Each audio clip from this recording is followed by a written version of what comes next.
Hi, my name is Samantha, and I will be discussing the HIV/AIDS Prevention Intervention Program that I've decided to implement here in Atlanta, Georgia.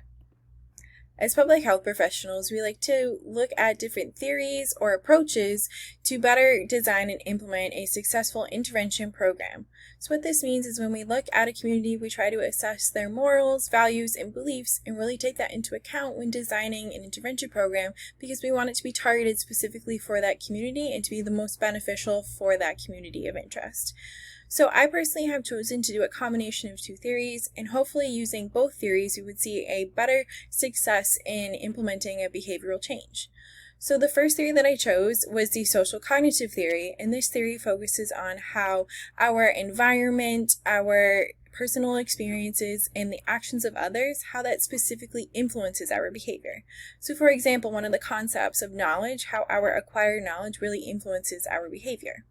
The other theory that I've chosen to implement here is the theory of planned behavior, and this theory more specifically links belief and behavior together.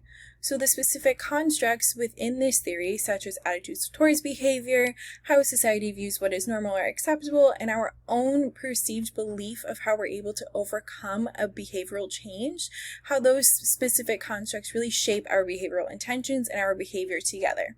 So by using this combination of these two theories, we would be able to apply the knowledge component and our beliefs towards behavior, and hopefully doing that, we would be able to really evoke a positive behavioral change, such as increasing HIV-related knowledge on the topic, and also to decrease the amount of risky behavior, such as unprotected sex. So by using a combination of these two theories, we would hopefully see this successful change here in Atlanta, Georgia. Thank you.